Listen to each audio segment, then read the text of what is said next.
Now to the fate of General Motors, the nation's largest automaker, expected to declare bankruptcy on Monday, and we're now beginning to get a clearer picture of what the restructured car maker will look like. ABC's Eric Hong is at GM headquarters in Detroit this morning. Good morning, Eric.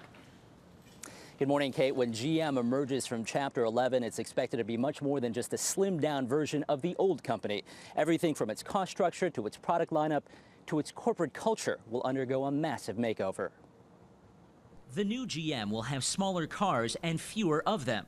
Getting the axe are Pontiac, Saturn, Saab, and Hummer, allowing the company to invest more in surviving brands. They'll get rid of a lot of their costs. They should be in a better position to make money on almost all of the vehicles they make. And where they are made will also change. As many as 1 in 5 GM vehicles sold in the U.S. may be built overseas and then shipped to America.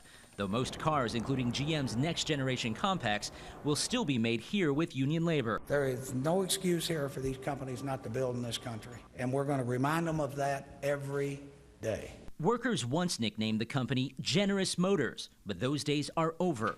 The union has agreed to deep cuts in workforce, pay, and benefits, and its healthcare trust will now be tied to GM stock, rising and falling with the market. It's a tough pill for everybody to swallow, for the worker, for the retiree, for everybody, GM's road through Chapter 11 will be similar to Chrysler's. A judge is expected to rule Monday on a plan to sell the majority stake in Chrysler to a group led by Italian carmaker Fiat. This is a very fundamental restructuring, and you'll see, I think, emerging from this, a very different Chrysler. Instead of Fiat, Uncle Sam will be behind the wheel of the new GM. The government will own nearly 3/4 of the company, leaving the union and GM's bondholders with the rest of the pie. A risky investment for taxpayers.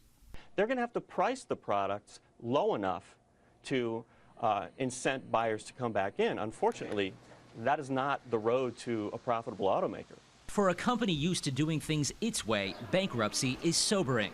GM once owned half the U.S. auto market. The new GM will be lucky if it captures 20%. GM was the largest automaker in the world for 77 years in a row. It no longer is, and it probably never will be again. The new GM could emerge from bankruptcy in as little as 30 days, but it could take years to gauge whether or not the new company is successful.